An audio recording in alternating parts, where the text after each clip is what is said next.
कि एक का नाम लेकर फिर बाकी लोग अरे हमारा नाम नहीं लिए भाई, तो ऐसा होने की थोड़ी संभावना हो सकती है।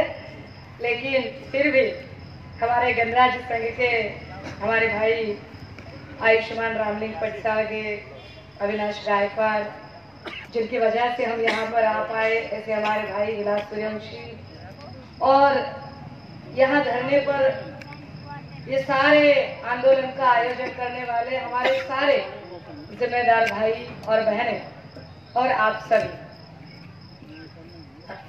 चूंकि पूरे देश भर में घूम रही हूँ और फिलहाल 172 जगहों पर हमारी ख्वातीनें शाहीन बाग का आंदोलन चला रही है। 172 जगहों में से मैं अब तक 47 जगहों पर जा चुकी हूँ और ये 48वां धरना है कि मैं जहाँ पर शामिल हो रही हूँ। और आज महाराष्ट्र स्टेट के लातूर डिस्ट्रिक्ट में ये जो धरना चल रहा है मेलंगा के अंदर, कल रात भी पूना में हम डॉक्टर जितेंद्र आवाड़, जिग्नेश मेवानी सभी लोग साथ में थे। कल पूना में एक बहुत बड़ा आयोजन हुआ। भाइयों और बहनों, पहले तो एनआरसी क्या है ये अच्छे से समझ लीजिए, ये कॉन्सेप्ट जरा क्लियर कर लीजिए, क्योंकि अगर ये कॉन्सेप्ट ही क्लियर नहीं हुआ तो फिर सारी बात बेईमानी हो जाएगी। क्योंकि क्या होता है ना कि अभी कुछ बीजेपी के और कुछ आरएसएस के वगैरह कुछ बंदों ने सब लोगों को कहा कि वंदे मातरम कहना होगा, इस देश में रहना है तो वंदे मातरम कहना होगा। एनडीटीवी चैनल की एक टीम गई और बीजेपी के और आरएसएस के उन सारे बंदों से वो माइक ले लेके पूछने लगी, अच्छा ठीक है भैया, आपने कहा कि वंदे मातरम बोलना है, तो आप कहिए कि आपको वंदे मातरम आता है, जरा पूरा वंदे मातरम सुना लीजिए। और क्या अचरज की बात, आरएसएस की चड्डी पहन के घूम रहे एक भी बंदे को वंदे मातरम नहीं आ रहा था।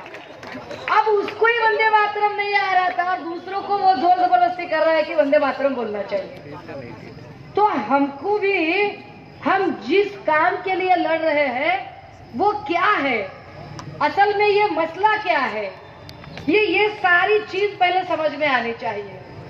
तो मसला कुछ यूं है भैया कि इस देश में 1947 को आजादी मिली, 26 जनवरी 1950 को इस देश में एक कानून शुरुआत हुआ। उसके पहले भी कानून था, नहीं ऐसे नहीं, 1950 के पहले भी इस देश में कानून चल रहा था। हालांकि तब ब्रिटिश गवर्नमेंट थी, पर ब्रिटिशों के पहले भी इस देश में कानून चल रहा था और वो कानून था मनुस्मृति का कानून। और मनुस्मृति के कानून के बाद एक नया कानून इस देश में आया और उस कानून में कुछ बात कही भारत के संविधान ने। अब हमारी उधर बैठी सारी ख्वातीनें ये बात समझ ले, मैं आपसे भी ज्यादा उनसे इस तकरीर के माध्यम से बात करना चाहूंगी और कुछ कहना चाहूंगी, क्योंकि 1950 को जब इस देश में संविधान आया तो संविधान के पहले आर्टिकल में, जिसे हम दफा 1 कहते हैं, दफा 1 ने कहा कि इस देश का नाम भारत भारत भारत होगा, हिंदुस्तान नहीं। पहले जरा समझ लीजिए, इस देश का नाम भारत होगा तो आंदोलन चलाने वाले आंदोलनकारी पहले जान ले कि पहले तो ये हिंदुस्तान शब्द इस्तेमाल करना जरा कम करो पहले तो। क्योंकि क्या है ना, अगर हिंदू रह रहे इसलिए अगर आप इस देश को हिंदुस्तान बोलोगे तो मुसलमान जहाँ रह रहे वो मुस्लिमिस्तान बोलेंगे, जिस इलाके में बौद्ध रह रहे वो बौद्धिस्तान बोलेंगे। तो ऐसे करके बात नहीं चलेगी। पूरी दुनिया के अंदर अगर Iran, Iraq, Pakistan, Kuwait, Israel, ये अफगानिस्तान जैसे मुल्क है, जो खुद को इस्लामिक कंट्री बताते हैं, वहीं पर जापान, तिब्बत, सिलोन, चाइना ये मुल्क है जो खुद को बौद्ध कंट्री कहलाते हैं। वहीं पर France, Italy, Germany, America, England ऐसी कंट्रीज है कि जो खुद को ईसाई कंट्री कहलाती है। पर पूरी दुनिया के अंदर भारत ना खुद को हिंदू कंट्री कहलाता है, ना ये हिंदू राष्ट्र है, ना ये बौद्ध राष्ट्र है, ना ये इस्लामिक राष्ट्र है। भारत सेक्युलर कंट्री है, ये सेक्युलर लोगों की मुल्क है। तो यहाँ हिंदुस्तान शब्द ये सेकुलरिज्म के खिलाफ है। भाई आरएसएस के कहीं खबरी और चेले चपाटे हो तो वो जरा रिकॉर्ड कर ले कि हम क्या बात कर रहे हैं। कि हिंदुस्तान यह शब्द इंडियन कॉन्स्टिट्यूशन में कहीं भी नहीं लिखा है। तो पहले तो हिंदुस्तान कहना छोड़िए। अब दूसरी बात, उसी कानून के तहत दफा 2 और 3 ने कहा कि इस देश की सिटीजनशिप क्या है। सिटीजनशिप क्या है इस देश में? जब हम सीएए बोल रहे हैं ना, तो सीएए का मतलब क्या होता है? सी माने सिटीजनशिप, ये माने अमेंडमेंट, ये माने act. Citizenship amendment act, amendment यानी बदलाव, सुधार। सुधार मतलब पहले से कोई चीज है जिसे बाद में दुरुस्त किया जा रहा है। तो पहले से क्या चीज है और किस चीज को दुरुस्त किया जा रहा है? तो समझ लीजिए भैया कि इस देश में सिटीजनशिप का जो कानून है, शहरी होने का जो कानून है, वो पहले से था, पहले से कानून है। इसे दुरुस्त किया है अब किसने? रंगा बिल्ला की जोड़ी ने। ठीक है, अब ये जो रंगा बिल्ला की जोड़ी है जो कानून को दुरुस्त करने जा रही है, वो क्या कह रही है और क्यों कह रही है? तो पहले वाला कानून समझ लेते हैं। कॉन्सेप्ट क्लियर होना चाहिए, है ना? तो कॉन्सेप्ट पहले क्लियर कीजिए कि दफा 2, 3, 4 इन तीनों में कहा गया कि इस देश का, इस मुल्क का कौन होगा, असली हकदार कौन है? कौन है वह जिसे हम सिटीजन कहेंगे? तो कहा गया कि इस देश में आजादी मिलने से 5 साल पहले से जो इस मुल्क में रह रहे हैं वो इस देश के वासी है। यानी कि अगर 1947 को इस देश को आजादी मिली है तो 1942 से लेकर जो लोग रह रहे हैं, since 1942 they all are Indians. फिर दूसरी बात कही गई, माता या पिता दोनों में से अगर कोई एक इंडियन है तो पैदा होने वाला बच्चा इंडियन है। फिर तीसरी बात कही गई, क्या कहा? जिसे आर्टिकल 5 में लिखा है, क्या कहा है? अगर कोई ऐसा है कि बाहरी मुल्क का बंदा है और वो इस भारत में आकर रह रहा है और अगर वो 11 साल से रह रहा है, ख्वातीनों जरा ध्यान दे, हाँ, एक दूसरे से बात न करे। मैं देख सकती हूँ, मैं अंतर्यामी हूँ, हाँ, मुझ में आसाराम की शक्ति आई है, मैं संवाद कर सकती हूँ, मैं अंदर आत्मा से देख सकती हूँ, वगैरह वगैरह। हाँ, ठीक है। तो समझ लीजिए कि इस देश में आर्टिकल 5 ने कहा कि अगर कोई बंदा बाहरी मुल्क का है, समझो कि जापान से है, अमेरिका से है, लंदन से, फ्रांस से, इटाली से, पाकिस्तान से है, सिलोन से है, बांग्लादेश से है, चाइना से है, किसी भी मुल्क से है, किसी भी, वो क्या बोल रहे खाली पाकिस्तान और बांग्लादेश नहीं, किसी भी मुल्क से है और अगर वो 11 साल से इधर रह रहा है और अगर उसे ये मुल्क पसंद आया और अगर उसने डिमांड की बिफोर इंडियन गवर्नमेंट कि भाई मुझे इस मुल्क की सिटीजनशिप चाहिए, तो मुल्क उसे कुछ डॉक्यूमेंट्स मांगेगा। वो डॉक्यूमेंट अगर उसने दिए और सारे सही लगे तो बजाय उसका जाति और धर्म देखने के, कोई जाति धर्म नहीं देखा जाएगा और उस बंदे को भारत की सिटीजनशिप दी जाएगी। ये आर्टिकल 5 में कहा गया। इस पर 1955 का सिटीजनशिप एक्ट भी बना। यानी कि ये सिटीजनशिप का जो कानून है इन 1955 इट इज ऑलरेडी एस्टैब्लिश्ड, ये एस्टैब्लिश हो चुका कानून था। फिर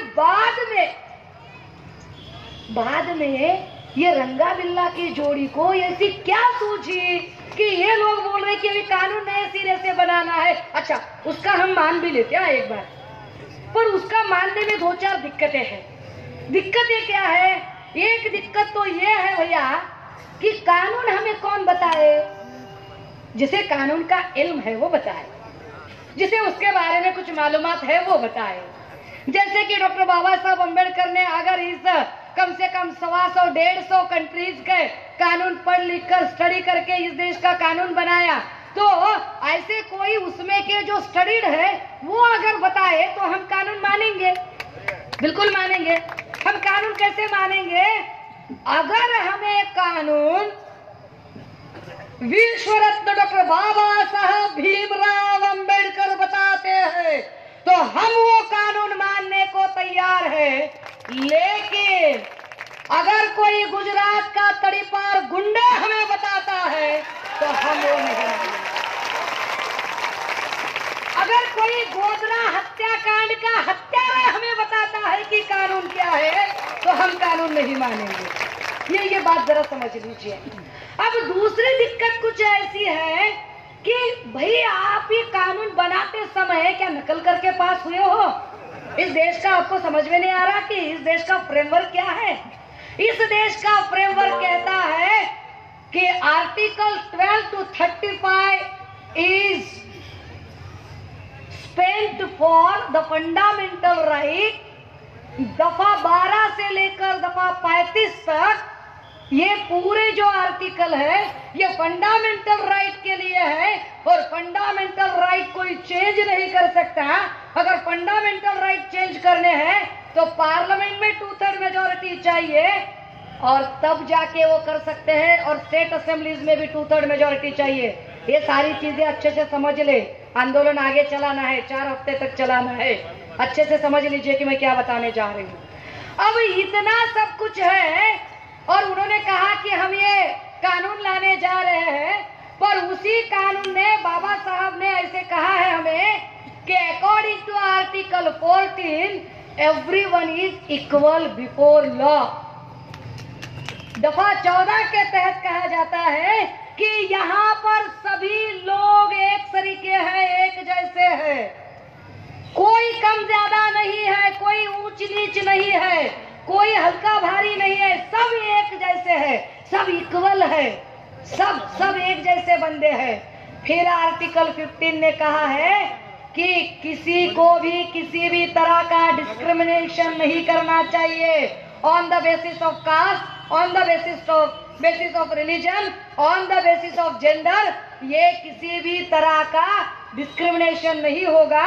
और आर्टिकल 16 ने कहा कि सबको इक्वल अपॉर्चुनिटी और इक्वल स्टेटस होगा। Equal opportunity and equal status, अगर सबको इक्वल अपॉर्चुनिटी की बात पहले से कानून में कही गई है तो अब मिस्टर शाह बोल रहे हैं, वो कह रहे हैं कि हमने एक नया कानून बनाया है और नया कानून बनाते समय हमने ऐसे तय किया है कि अब जाकर अगर कोई बाहरी मुल्क का इस देश में रहने आ रहा है, जैसे कि जापान से, फ्रांस से, इटाली से, अमेरिका से, लंदन से है, या बांग्लादेश से, पाकिस्तान से, इजराइल से है, श्रीलंका से है, चाइना से, कहीं से भी है, और अगर वो 6 साल से रह रहा है, पहले कानून ने क्या कहा था? 11 साल। ये क्या कह रहे? 6 साल से अगर वो बंदा इधर रह रहा है और अगर उसने सिटीजनशिप की डिमांड की तो ऐसे बंदे को पूरे डॉक्यूमेंट मांगे जाएंगे, और वो डॉक्यूमेंट अगर वो देता है तो, अगर वो डॉक्यूमेंट देता है तो, ऐसे ही नहीं, अगर वो डॉक्यूमेंट देता है तो हिंदू, बौद्ध, सिख, ईसाई, जैन, खाली मुसलमान छोड़ के, खाली मुसलमान छोड़ के हम सबको सिटीजनशिप देंगे। अब ये डिस्क्रिमिनेशन वाली बात हुई। इधर तो आर्टिकल 16 में कहा है कि इक्वल अपॉर्चुनिटी, देन अगर ये इक्वल अपॉर्चुनिटी है सबके लिए, तो ये ऐसे कैसे कह सकते हैं कि खाली मुसलमान छोड़ के। और एक बात ध्यान में रखिए, ये पूरी लड़ाई जब चल रही है तो इस लड़ाई को बीजेपी इस ताक में लगी है कि इस लड़ाई को वो हिंदू वर्सेस मुसलमान इस तरह का कलर दे सके। पर हालांकि ये लड़ाई हिंदू वर्सेस मुसलमान बिल्कुल ही नहीं है, ये जरा जान लीजिए। क्योंकि अगर ये लड़ाई हिंदू वर्सेस मुसलमान होती तो मैं यहाँ पर तकरीर करने खड़ी नहीं होती। ये लड़ाई हिंदू वर्सेस मुसलमान नहीं है, ये लड़ाई मनुवाद वर्सेस संविधानवाद की लड़ाई है। ये लड़ाई मोदी शाह बनाम 130 करोड़ भारतीय आबादी इनकी लड़ाई है।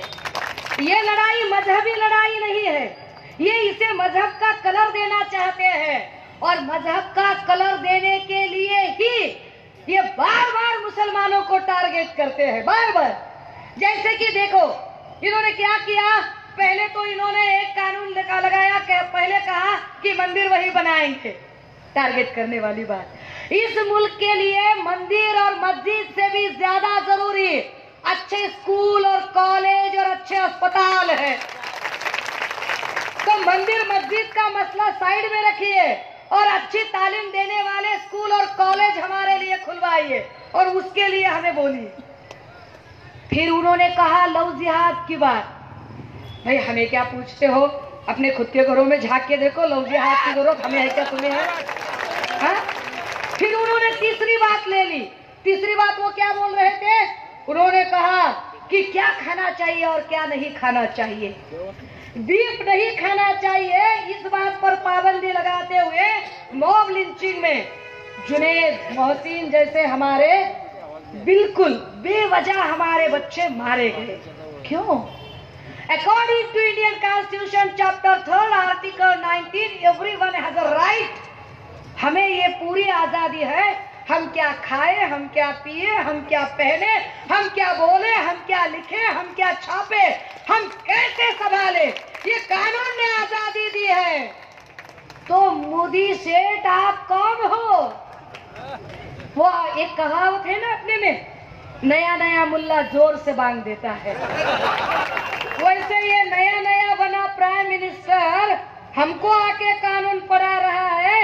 अरे भाई कानून हमारे बाप ने लिखा है, हमारे बाप ने। तू क्या बताएगा हमें कानून की बात? हम यहाँ पर बैठे हैं ना, कानून बनाने वाले के बच्चे, हम उनकी औलादे बैठे हैं यहाँ पर, वो हमको बताने जा रहा है। विपदा क्या है कि पहले तो उन्होंने मंदिर मस्जिद का झमेला ले लिया, फिर लव जिहाद का झमेला ले लिया, फिर उन्होंने मसला बीफ का चला लिया, फिर कहा कि आर्टिकल 370 की बात कर लो। आर्टिकल 370 पर बात कर रहे थे। अब हम में के कुछ थे, निलंगा में भी होंगे, हाँ अभी निलंगा में भी हो सकते हैं ना, बीजेपी आरएसएस के। खाने को कुछ नहीं है घर में, खाने को कुछ नहीं है, खाली मुंह पे चावल रखना और क्या खाए तो बिरयानी खाए बोलना।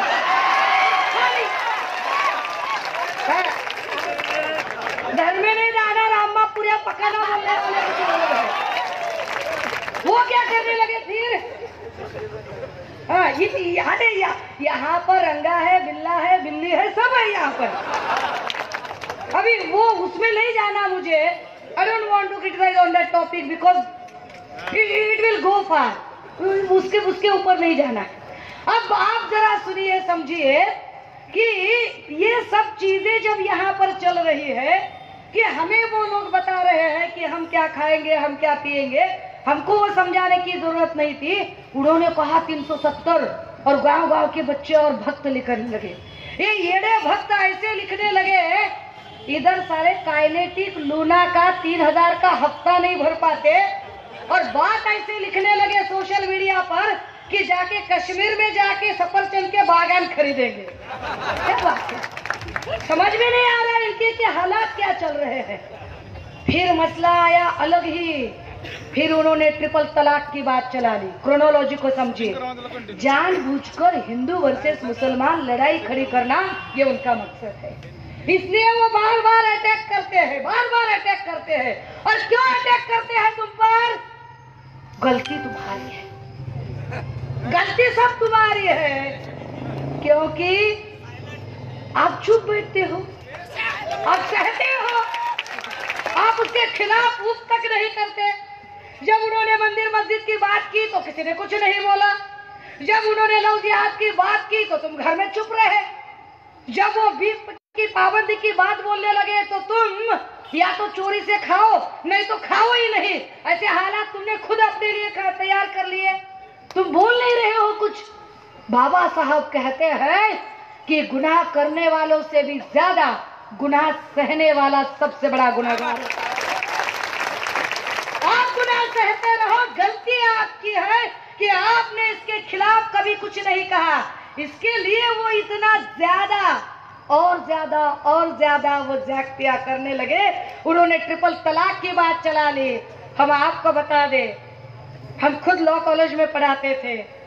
हमारे शौहर साहब खुद एक काबिल वकील है और हम कोर्ट के झमेले देखते हैं। हमें किसी रिलीजियस उस पंडे में नहीं जाना है, लेकिन फिर भी हम देखते हैं कि मुस्लिम तलाक के मसले से भी ज्यादा हिंदू तलाक के मसले कोर्ट के अंदर पड़े हुए हैं। ये बात समझनी होगी, लेकिन फिर भी उन्होंने ट्रिपल तलाक का मुद्दा चला लिया। ये ऐसे क्यों करते हैं? ये मोदी सेठ हरदम ऐसे क्यों करते हैं? तो उनकी दिक्कत क्या है पता है? जिनकी खुद की गृह गृहस्थी नहीं बसती ना, वो दूसरों की भी बसने नहीं देते। प्रॉब्लम है इन लोगों की, फिर दूसरों से बात करते रहते हैं। फिर इन्होंने और आगे गए, वो हरदम आपको चेक करते रहे वेदर यू आर स्लेप्ट और not. They are just taking a litmus test and unfortunately they got a positive result in their manner. वो आपको चेक करते रहे कि आप जाग रहे हो कि सो रहे हो, और हर बार उन्हें ये रिजल्ट मिला कि आप सोए ही है, आप सोए ही है, आप जागते ही नहीं हो। और आप ऐसे हो, इतने डरे और सहमे हुए लोग हैं कि आप हर बार इस होड़ में रहते हैं, हर बार इस फिराक में रहते हैं कि आप साबित करने लगते हैं, see how we are patriot people. देखिए हम कितने वतन परस्त लोग हैं। क्या पड़ी है? क्यों करते हैं आप लोग ऐसा? कभी आपने इस बात को माइनटली ऑब्जर्व किया है कि अगर कोई हमारा मराठी महाराष्ट्र मराठा बंदा होता है, अगर वो अपनी 4 व्हीलर खरीदता है तो उसकी गाड़ी के पीछे क्या लिखा होता है? उसकी गाड़ी के पीछे या तो भगवा झंडा लगता है या वो लिखता है बक्तोस्काय मुजराकर, बक्तोस्काय रागाना तुला ओवरटेक केले वागाना। क्यों? ये हमारा जैन भाई अगर गाड़ी लेता है तो उसकी गाड़ी के पीछे एक स्तूप बनाया होता है और नीचे योगक्षेमम महाम्यहम लिखा होता है। अगर कोई क्रिश्चियन बंदा गाड़ी खरीदता है तो उसकी गाड़ी के पीछे या तो सफेद पंछी होता है या फिर लिखा होता है, या फिर वो क्रूज बनाया होता है, या फिर Jesus loves you, God loves you, यीशु लव्स यू लिखा होता है। अगर वहीं पर कोई कड़वा अम्बेडकराइट है, बुद्धिस्ट है, उसने गाड़ी खरीदी, वो क्या करता है? वो गाड़ी के पीछे या तो हाथ का सिंबल लिखता है, या भवतु सब्ब मंगलम लिखता है, जय भीम लिखता है, चक्र बनाता है, पंचशील का झंडा लगाता है। लेकिन जब मुसलमान गाड़ी खरीदता है तो वो क्या करता है? वो गाड़ी के पीछे, मैंने अक्सर देखा है कि वो गाड़ी के पीछे तिरंगा चिपका देता है। भाई मुझे ऐसे लगता है कि वो तिरंगा चिपकाने की वजह पेट्रियोटिज्म तो होती ही है, पर उससे भी ज्यादा अंदर कहीं ना कहीं बैक ऑफ द माइंड एक खौफ है कि हरदम हमें साबित करते रहना पड़ता है कि see how we are patriot people. हम हर बार साबित करने की होड़ में रहते हैं कि अरे हम कितने देशभक्त लोग हैं। क्यों? आप किनको दे रहे हो अपनी देशभक्ति का प्रमाण? उन लोगों को जो लोग वोट लेते समय तो गांधी के सामने झुक झुक के सलाम करते हैं, और वही लोग और उनके वो प्रज्ञा ठाकुर जैसे लोग फिर गांधी जयंती के अवसर पर फिर उसकी फोटो को भी गोलियां दागने लगते हैं। उन लोगों को आप किन लोगों को प्रमाण दे रहे हो जिन्हें देखकर हमें अब भी लग रहा है कि पुलवामा का अटैक हुआ या प्लांटेड था? आप किन लोगों को प्रमाण दे रहे हो अपनी देशभक्ति का? जो लोग बहुत अमन के साथ जामिया में आंदोलन करने वाले लोग चल रहे हैं और आंदोलन चलते हुए कोई एक बंदा आता है और किसे चाहिए आजादी बोलकर ऐसे गोली दाग देता है, जो दूसरों की आजादी पर एक घना साया बन के मंडराते हैं। ऐसे लोगों को आप अपना प्रमाण दे रहे हो, क्यों? वाई? अरे आप देशभक्त हो। आप सोचिए, क्या आप बिजली का बिल भरते हो? आप पानी का बिल भरते हो? आप रोड का टोल देते हो? आप जमीन का टैक्स देते हो? अगर आप कारोबार कर रहे हो तो आप जीएसटी भरते हो, आप वैट भरते हो, आपने ड्राइविंग लाइसेंस निकाला है, आप गाड़ी लेफ्ट से चलाते हो, आप सभी करते हो ना? अरे तो इसी का मतलब देशभक्त होता है भैया, इसी को देशभक्त कहते हैं। विजय मल्ल्या जैसे बदमाशों को देशभक्त नहीं कहते। जो ये मोदी वगैरह जो बोल रहे थे ना, भाई और बहनों, मैं आपको विश्वास दिलाना चाहता हूँ, जब हमारी पार्टी सत्ता में आएगी तो हम ना खाएंगे ना खाने देंगे, बस पार्सल करके मल्ल्या और नीरव के हाथों पहुंचा देंगे। इन लोगों से हमारी देशभक्ति का, अरे हमारी वफादारी किन बेवफा लोगों के सामने हम साबित कर रहे हैं और क्यों कर रहे हैं? ये किस लिए चल रहा है सब? अब ये सारा चलते चलते इन लोगों ने अब ये सीएए का जो कानून लाया है नए सिरे से, ये कह रहे हैं कि मुसलमान छोड़ के और बोल रहे हैं कि हमें कागज दिखाना है। भाई हम क्यों कागज दिखाएंगे? और कागज दिखाने से क्या होगा? और कागज नहीं होगा तो क्या होगा?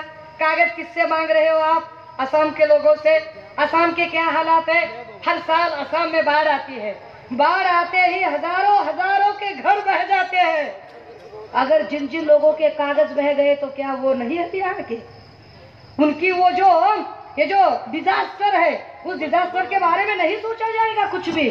और अगर आपको हमारी शख्सियत पहचाननी ही है, अगर आपको हम भारतीय है कि नहीं ये पहचानना ही है, तो मैं फिर एक बार महाराष्ट्र लातूर डिस्ट्रिक्ट इस निलंगा में बैठे हमारे तमाम भाई बहन खातिन सबसे हम इल्तिजा करेंगे कि ऐसे सारे बीजेपी आरएसएस के नुमाइंदों से कह दो कि कागज के टुकड़े नहीं, डीएनए टेस्ट कराइए। फिर देखते हैं कि यूरेशियन कौन है, वो खैबर खिंड से आए हुए भूरे रंग की आंखें लेकर यहाँ पर, वो कौन लोग हैं? फिर पता चलेगा कि कौन भारतीय है और कौन भारत के बाहर से आए हैं। ये किस तरह का, ये क्या खेल चल रहा है और क्यों चल रहा है, ये भी जरा समझ लीजिए कि ये खेल क्यों चल रहा है। क्यों वो लोग बार बार कहे जा रहे हैं कि हम 1 इंच भी पीछे नहीं हटेंगे। अभी लखनऊ में कहा अमित शाह, क्या बोले? हम 1 इंच भी पीछे नहीं हटेंगे। अमित से क्या हाल है जैसी बातें कर रहा बाबा, क्या बातें कर रहा तू? हाँ, तुम बोल रहा कि क्या वो 1 इंच भी पीछे नहीं हटेंगे? बाबा 130 करोड़ की आबादी ने 1 इंच भी तुम्हें धकेलना शुरू कर दिया ना, तो अरबी समंदर में जाके गिरोगे, मिलोगे भी नहीं कहीं। हमें इतना आप उकसाओ मत, हम अब भी कानून मानने वाले लोग हैं। हम बहुत कानूनन प्रोटेस्ट कर रहे हैं, because we believe in Indian constitution. हम भारत के संविधान पर अटूट विश्वास रखने वाले लोग हैं और हम जानते हैं कि बीजेपी को भी सीएए की कुछ नहीं पड़ी है। बीजेपी को सीएए से कोई लेन देन नहीं है। बीजेपी को बस भारत की 130 करोड़ की आबादी को उलझा के रखना है ताकि आप उनसे कोई सवाल न पूछे, कुछ आप सवाल न पूछे। इसलिए आपको वो माइंड एंगेजिंग टास्क दे रहे हैं। 2016 में उन्होंने कहा कि हम नोटबंदी करने जा रहे, हम सब भूल भाल के हम एटीएम के लाइन में कतारों में खड़े हो गए। उन्होंने कहा हम काला धन वापस लाएंगे। दिमाग पे जोर डालिए, क्या वो काला धन वापस लाने के लिए वो एटीएम के जब हम लाइन में खड़े थे, जब उन्होंने कहा कि काला धन वापस लाने के लिए हम नोटबंदी करने जा रहे हैं, तो एटीएम की लाइन में लोग लग गए 500, 2000, 3000, 4000 रुपए अपने वापस लेने के लिए।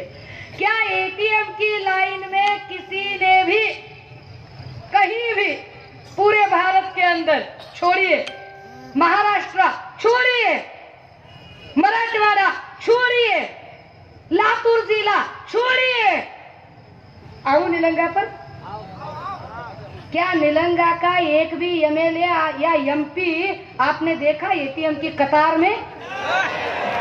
हाँ, वो पैसे निकाल रहा था।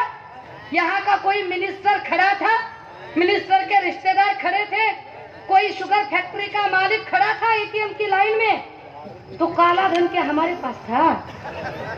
किसके पास था काला धन? तुम किसे बोलने जा रहे थे?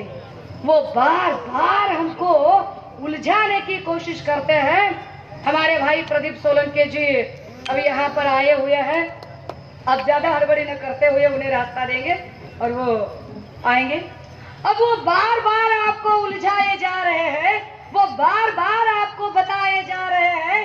अब उन्होंने जब सीएए की बात छेड़ी है, तो सीएए की बात छेड़ते समय उनकी प्रॉब्लम क्या है कि लोग उनको 5 साल का रिपोर्ट कार्ड मांग रहे हैं, और 5 साल का रिपोर्ट कार्ड मांगते समय लोग बोल रहे हैं कि भाई मोदी से तुमने तो बहुत बड़े बड़े वादे कर दिए थे, अब क्या हुआ तुम्हारा वादा, वो कसम, वो इरादा, वो कहाँ है?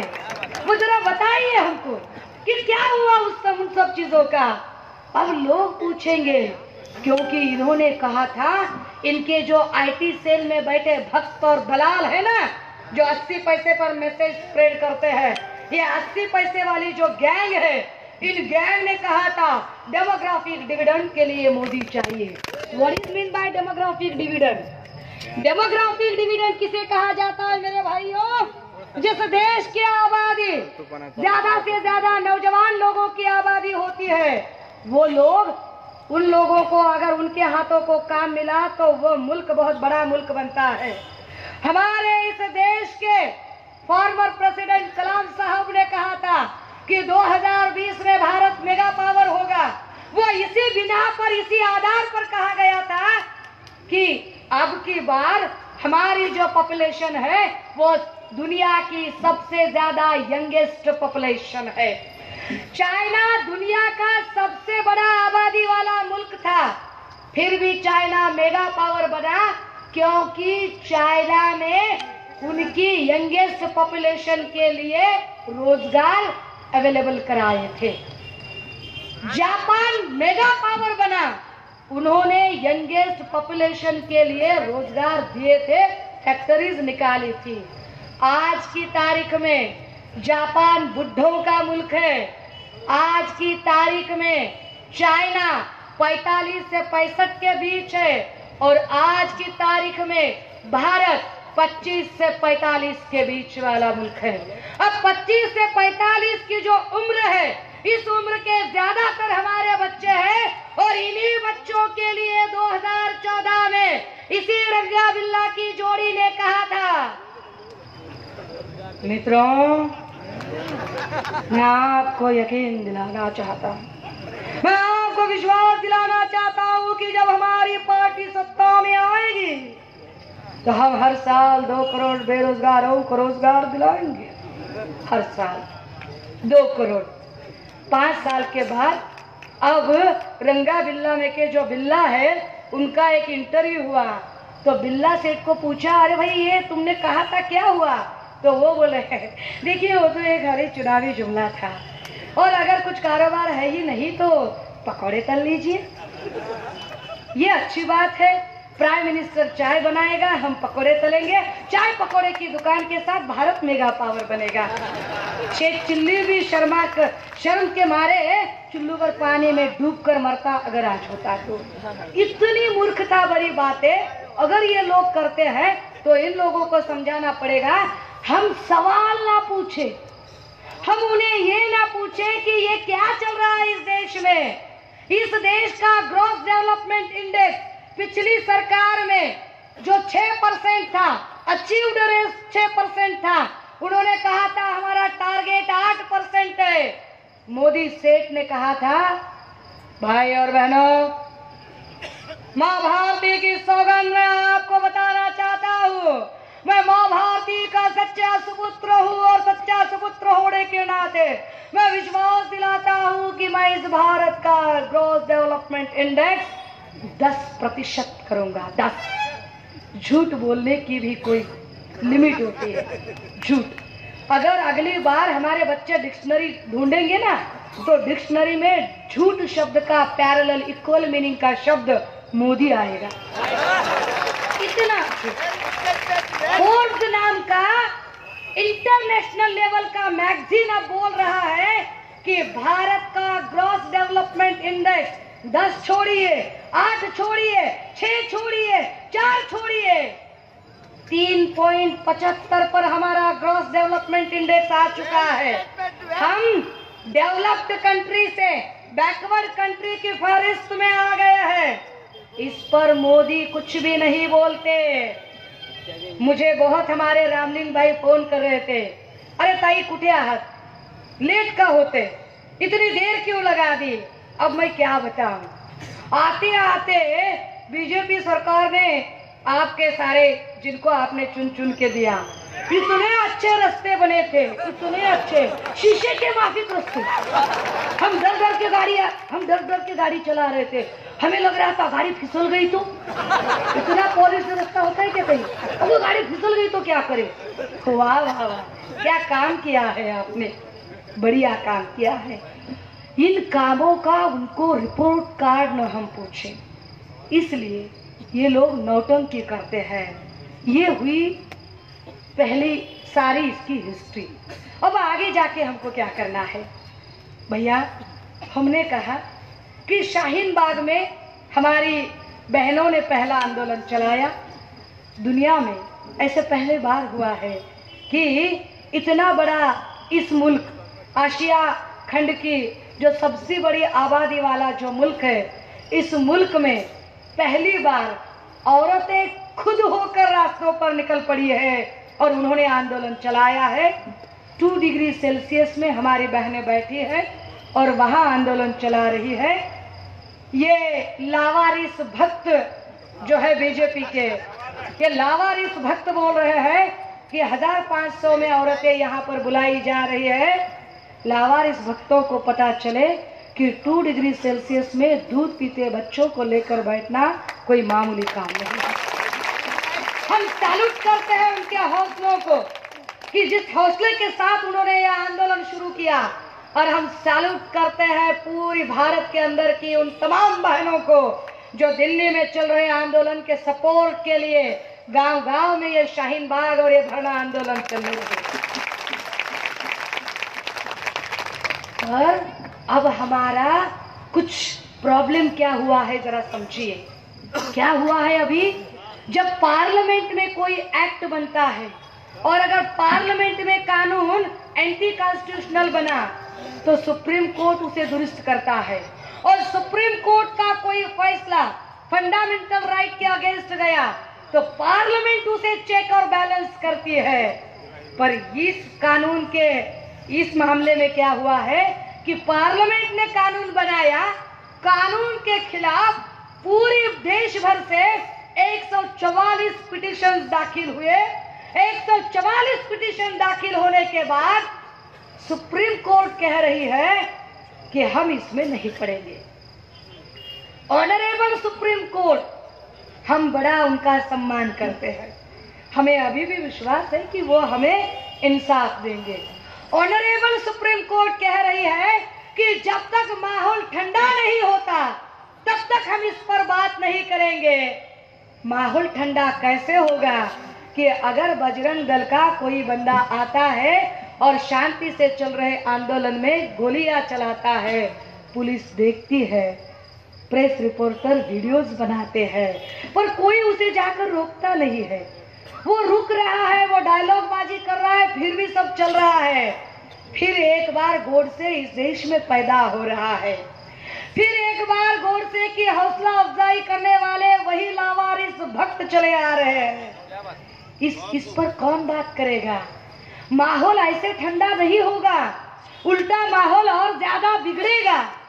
अब सुप्रीम कोर्ट ने कहा है कि 4 हफ्ते तक आपको रुकना पड़ेगा। हमारे तमाम सभी ख्वातीनों को बहुत एक बड़ी इल्तिजा है कि 4 हफ्ते तक यह हमारे सब्र का इम्तिहान है, क्योंकि 4 हफ्ते हमें टेम्पो मेंटेन करना है, 4 हफ्ते आंदोलन को चलाना है। ये 4 हफ्ते का समय जैसे हमारी परीक्षा लिए जा रहा है कि 2 डिग्री सेल्सियस में बैठे कैसे हमारी दिल्ली की बहनें, इतनी ठंड है, लोग कैसे आंदोलन चलाए 4 हफ्ते तक, जानबूझकर आंदोलन की गर्मी निकालने के लिए, इस आंदोलन का माहौल ठंडा करने के लिए, इस हवा को कम करने के लिए। अगर वो 4 हफ्ते का आंदोलन बोलते हैं कि हम 4 हफ्ते का समय दे रहे हैं, तो आप पर बड़ी जिम्मेदारी है। क्या जिम्मेदारी है आप पर? आप पर जिम्मेदारी ये है कि 4 हफ्ते तक आपको ये टेम्पो ऐसे ही बरकरार रखना है, ऐसे ही। अब आप क्या करोगे? यहाँ धरना रहा, धरने का आज का 3रा दिन है, मेरे ख्याल से यहाँ का आखिरी दिन है, पर आगे क्या होगा? 3 हफ्ते अभी बाकी बचे हैं। 3 हफ्ते हम क्या करेंगे? 3 हफ्ते हमें काम और करना है। क्या क्या काम करना पड़ेगा? पहले तो हमें हर एक से दस्तखत का आंदोलन चलाना पड़ेगा। जितने ज्यादा दस्तखत होंगे हर तरह से बताना पड़ेगा, क्योंकि हो क्या रहा है, इतने सारे आंदोलन हो रहे हैं पर मीडिया में दिख बहुत कम रहे हैं। एक आध एनडीटीवी जैसा चैनल है जो दिखा रहा है, ये बड़ी बात है। तो हमें दस्तखत का आंदोलन भी चलाना पड़ेगा। हमें हर एक तहसील से निवेदन भी देने पड़ेंगे। हर एक लेटर हेड पर, हर एक ऑर्गेनाइजेशन के लेटर हेड पर हमें वो निवेदन भी वहाँ पर प्रेसिडेंट के नाम से, गवर्नर के नाम से, हमारे गवर्नर बड़े बड़े काम करने वाले इंसान है, वो बिल्कुल बहुत जल्दी सुबह उठते हैं। हमारे गांव का तलाटी भी नहीं उठता इतने जल्दी वो उठते हैं। हाँ, क्योंकि वो बेचारे आरएसएस के बंदे रह चुके हैं। तो उनके लिए तो उनको निवेदन देने पड़ेंगे, उनको चिट्ठियाँ लिखनी पड़ेगी, हमें रास्ता रोको भी करने पड़ेंगे।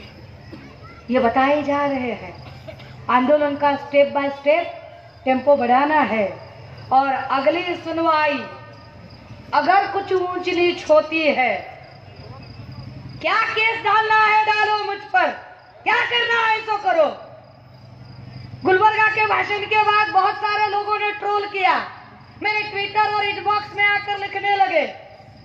3.5 करोड़ लोग देख रहे थे, पूरे दुनिया भर के 3.5 करोड़ मुसलमान भाई देख रहे थे। कौन है ये बहन की इतनी हौसले के साथ बोल रही है? तो ट्विटर पर कुछ लोग ट्रोल करके लिख रहे थे कि ज्यादा बोलेगी तो उड़ा देंगे। हम उन लावारिस भक्तों को फिर एक बार कहना चाहेंगे, आज नहीं आई हूँ, 20 साल से काम करती हूँ, जड़ें बहुत पक्की है। जब भी घर से बाहर निकलती हूँ सर पर कफन बांध कर निकलती हूँ, कोई फर्क नहीं पड़ता। ट्रोल पर और ट्विटर और इनबॉक्स में लिखते हैं, अकेली घूमती है, साथ में बॉडीगार्ड भी नहीं है। हम बताना चाहेंगे, झुंड में भेड़िए घूमते हैं, शेर अकेले चलते हैं। डराने धमकाने की कोशिश भी मत करना, डराने धमकाने की भचकानी हरकतें भी मत करना। ध्यान से सुनना। लखनऊ में आदित्य योगी क्या बोले? एक तो वो योगी नहीं है, क्योंकि जो योगी होता है वो खुद की ताजपोशी नहीं करता, और जो खुद की ताजपोशी कर लेता है वो योगी नहीं कहलाता। तो योगी वहां पर बोल रहे थे कि ये मुसलमान बड़े बेपरवाह है कि ये खुद तो घरों में बैठे हैं और इन्होंने औरतों को बाहर निकाला है। क्या मुसलमान चूड़ियां पहनकर बैठे हैं? यानी कि योगी आदित्य चूड़ी की ताकत को बड़ा कमजोर समझ रहा है। इसे बताना पड़ेगा, भाई आदित्य, अरे तुम कौन हो? तुम हमारे जैसे ही बने हुए हो ना, हाड़ मांस के ही। अगर तुम हड्डी और मांस के साथ बने हुए हो तो तुम्हें 9 महीने 9 दिन तक अपने कोख में रखकर पालने वाली माँ भी चूड़ियां ही पहनती थी, और तुम्हारी कलाई पर राखी बांधने वाली तुम्हारी बहन भी चूड़ियां पहनने वाली है। तुम कोई आसमान से गिरे और खजूर में अटके नहीं हो, तुम भी चूड़ियां पहनने वाली माँ की कोख से पैदा हुए हो। तुम चूड़ी की ताकत को कमजोर समझ रहे हो। सिर्फ चूड़ियां ही खड़कने लगी तो इतनी डर गई बीजेपी। अगर अभी से ये आगाज है, अभी तो आंदोलन हम पहले ही चला रही है, अभी हमारी पूरी फैमिली बाहर नहीं निकली है। इतना मत उकसाओ मोदी मियाँ, इतना मत उकसाओ हमें, और हमें ये भी मत बताओ, क्योंकि आपके पास पेड वर्कर होंगे पर आपको पता नहीं है। खबरी हो तो रिकॉर्ड कर ले।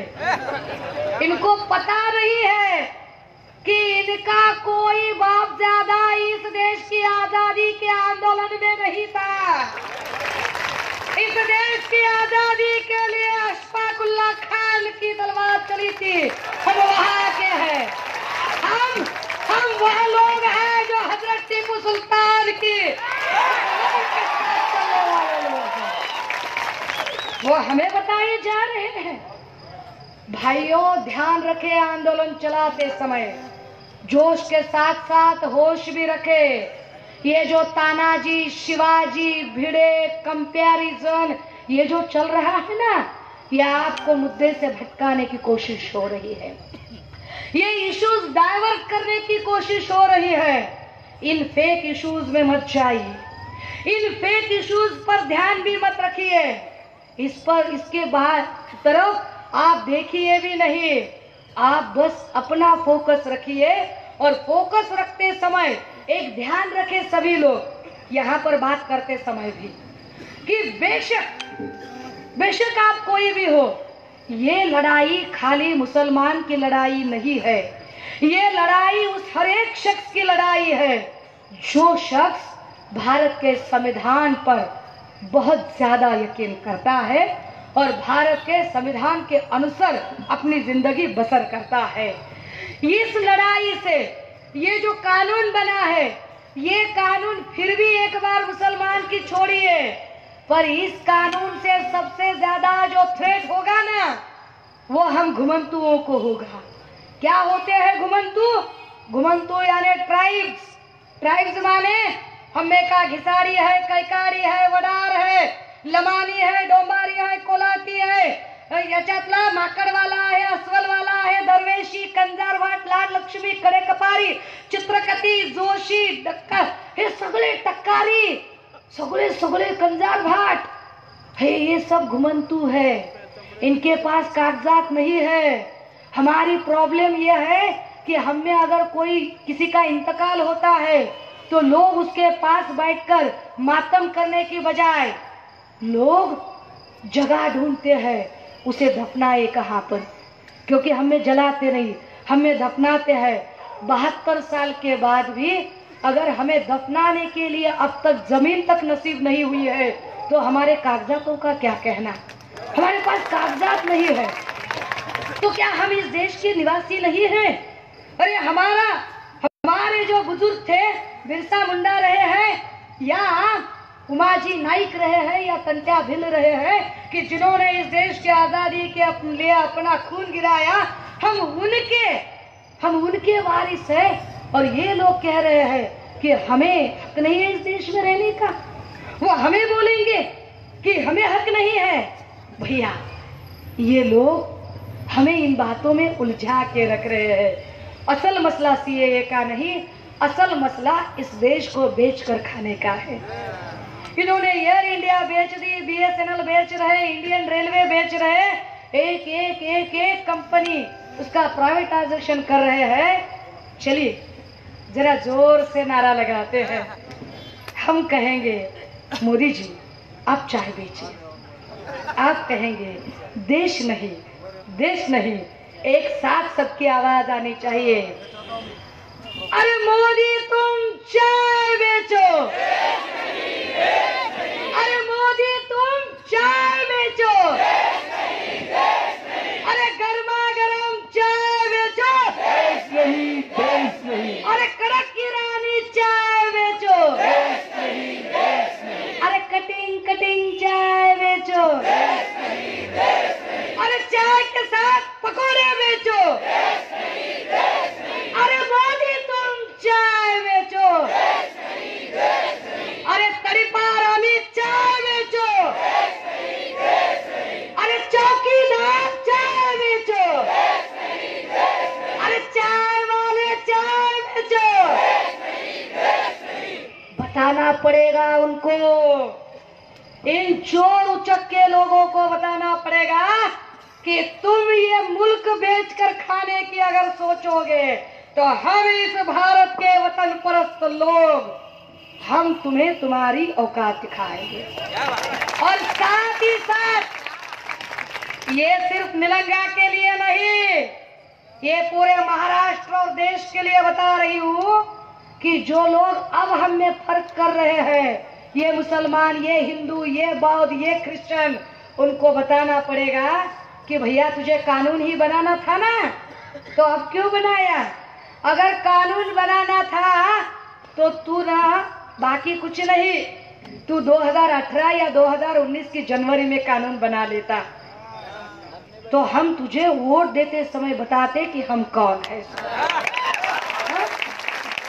हमारा वोट लेते समय तो नहीं तुमने पूछा कि ये मुसलमान का वोट है, बौद्ध का वोट है कि ट्राइब्स का वोट है। वोट लेते समय तो सबका वोट लिया, यहाँ के भी और वहाँ के भी लोगों ने वोट तो सबका ले रहे हो, और अब हमें हमारी पहचान पूछ रहे हो।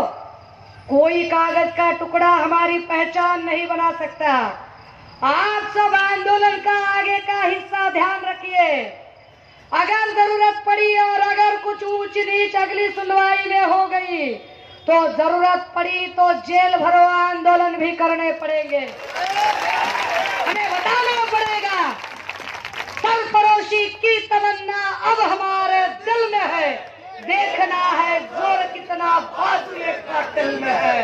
बताना पड़ेगा उनको, उनकी जेल कम गिरती है या हमारे हौसले? हौसले बड़े बुलंद हैं, हमारे हौसले बुलंद है, मंजिलें तय है, इरादे नेक है, तो कामयाबी कदम चूमते हुए आएगी, इंशाल्लाह आएगी और जरूर आएगी। आप सभी से हम ये गुजारिश करना चाहते हैं, हम आंदोलन का साइंस बताने चाह रहे हैं आपको, क्योंकि आपने कभी ऊफी नहीं किया है, ऊफी नहीं किया, इसलिए वो इतने सर चढ़ के बोल रहे हैं। तो ऐसे कुछ करना पड़ेगा। 1 अप्रैल से एनपीआर की बात चलेगी, 1 अप्रैल से एनपीआर के नाम पे एनआरसी ही होगी। वो कह रहे हैं कि हम एनपीआर करेंगे, पर एनपीआर के आड़ में यह एनआरसी होने वाली है, नेशनल रजिस्ट्रेशन ऑफ सिटीजनशिप। वो बंदे आएंगे, बीजेपी आरएसएस के नुमाइंदे आएंगे, उनको बहुत तहजीब से अंदर बुलाइए, क्योंकि हम बेशर्म लोग नहीं हैं, हम तहजीब वाले लोग हैं। उसे अंदर बुलाइए, उसे बिठाइए, उसे चाय पूछिए। अगर वो कहे भैया बिरयानी की बहुत ही स्मेल आ रही है, तो 1 आध प्लेट दे भी दीजिए, दे दीजिए उसे। और अगर वो पूछे ना कि जरा कागज दिखाइए, तो उसे बताइए प्यार से, बहुत प्यार से बिरयानी खिला रहा हूँ, कागज मांगूंगा, अगर कागज मांगोगे तो जूता दूंगा, जूता, कागज नहीं दूंगा। चलिए एक साथ आवाज लगाएंगे, हम कहेंगे सीएए ठुकराएंगे, आप कहेंगे कागज नहीं दिखाएंगे। एक साथ शुरू करेंगे, सीएए ठुकराएंगे, अरे सीएए ठुकराएंगे, अरे सीएए ठुकराएंगे, मोदी तेरी तानाशाही, अरे मोदी तेरी तानाशाही, बीजेपी की गुंडागर्दी, इस आरएसएस की दादागिरी, अरे इस आरएसएस की गुंडागर्दी, अरे आवाज दो, अरे आवाज दो, आवाज उनके बंगलों तक जानी चाहिए, बंगलों तक जानी चाहिए। एक जलजला आना चाहिए, डर लगना चाहिए, गले में हड्डी अटकनी चाहिए सीएए के नाम की, जो निगलते ना बने और उगलते ना बने। कुछ ऐसे करना पड़ेगा। मेजॉरिटी के बलबूते पर जो लोग ऐसे कानून लाते हैं, 303 की मेजॉरिटी इन लोगों ने ली, पर इन लोगों को पता चले कि 303 की मेजॉरिटी हमारे बल पर नहीं ली, हमने तुम्हें वोट नहीं दिया था, ईवीएम तुम्हारे हक में था करके तुम चुन के आए। अगर ईवीएम मशीन नहीं होता तो ये चोर उचक के चुनकर भी नहीं आते, इस बात का ध्यान रहे। और अगर 2014 में कुछ लोगों ने वोट भी दिए होंगे तो लोगों ने सोचा होगा कि चलो हालात सुधर जाएंगे, पर हालात सुधरने की बजाय अगर और ज्यादा बिगड़ने लगे हैं तो हम भारत के लोग हैं, अगर हम तुम्हें सर पर ले सकते हैं तो हम तुम्हें गिराकर कुचल भी सकते हैं, हम भारत के लोग हैं। तो इसलिए आप सभी से विनती करेंगे, आज भले ही आखिरी दिन हो, मैं आपके अंदर वो सारा जज्बा पैदा करके जा रही हूँ कि हमें लड़ाई बरकरार रखनी है, हमें लड़ाई जीतनी है, इंशाल्लाह हम जीतेंगे। आप सभी के साथ हम बार बार कहे जा रहे हैं कि इस लड़ाई को हिंदू वर्सेस मुसलमान ये कलर बिल्कुल ना दे, क्योंकि जरा आपके दिमाग पर जोर डालिए, जहां पर पहला आंदोलन खड़ा हुआ शाहीन बाग में, शाहीन बाग के जो एमएलए है वो खुद मुसलमान है, अताउल्लाह जी, वो खुद मुसलमान है, वो आम आदमी पार्टी के एमएलए है, पर अब तक उस आंदोलन की तरफ ना कोई कांग्रेस का बंदा गया है, ना आप का बंदा गया है, शाह तो वहां जाने की हिम्मत ही नहीं कर सकते। अब वो क्यों नहीं गया है इस बात को भी समझिए। अब ऐसे है कि दिल्ली का इलेक्शन सर पर है और दिल्ली के इलेक्शन का फेवर इतना बढ़ गया है, अगर वहां पर अताइला अगर वहां जाते हैं उस आंदोलन में तो बीजेपी इसी चांस के लिए बैठी है कि कब वो जाएंगे और वो फिर पार्टी नहीं देखेंगे। वो क्या बोलेंगे, अरे ये मुसलमान था इसलिए मुसलमान के आंदोलन में गया, ये कभी हिंदू के आंदोलन में नहीं गया था। वो इसे कलर देना चाहेंगे, वो इसे कलर पेंट करेंगे, हिंदू वर्सेस मुसलमान करके लोग वेट कर रहे हैं जानबूझकर। बीजेपी को ये चांस कतई ना मिले, ये मौका उन्हें कतई कतई ना मिले कि वो हिंदुओं के माथे भड़का दे या वो ऐसी कोई खिलाफत करने की सोचने लगे। हम सबको यहाँ मिलजुल के रहना है, हम मिलजुल के रहने वाले लोग हैं। यहाँ हिंदू हो, मुसलमान हो, यहाँ पर सिख हो, ईसाई हो, बौद्ध हो, हम सब रहने वाले हैं। चलिए ये आखिरी नारा हमको लगाना है, नारा लगाएंगे, जिंदाबाद जिंदाबाद जिंदाबाद जिंदाबाद जिंदाबाद जिंदाबाद, हिंदू मुस्लिम जिंदाबाद, आबाद जिंदाबाद, हिंदू मुस्लिम जिंदाबाद, जिंदाबाद जिंदाबाद, हिंदू मुस्लिम जिंदाबाद, अरे मोदी शाह मुर्दाबाद,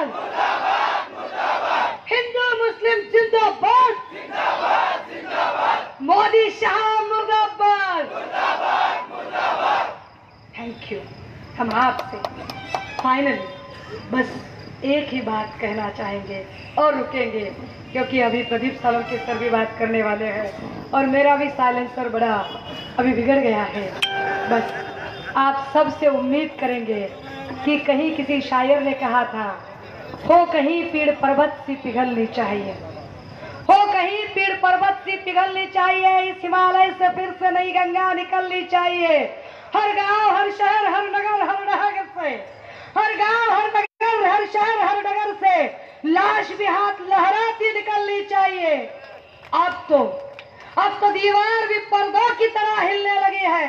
शर्त है कि बुनियाद हिलनी चाहिए, मेरे दिल में ना सही, तेरे दिल में सही, लेकिन कहीं ना कहीं भाई आग तो जलनी चाहिए, भाई आग तो जलनी चाहिए। अगर मेरी बात से आप सहमत हैं तो चलिए वही आग, यहाँ पर हम आग जलाने की तो बात नहीं करेंगे, हाँ, पर अगर मेरी बात से आप सहमत हैं तो चलिए कम से कम अपने मोबाइल के टॉर्च ही जरा जलाकर दिखाइए। इतने सारे लोग मेरे साथ हैं, क्या हम देख सकते हैं? जरा नजारा दिखाइए भाई, जरा नजारा दिखाइए, जरा मोबाइल के टॉर्च जरा सब तरफ दिखने चाहिए।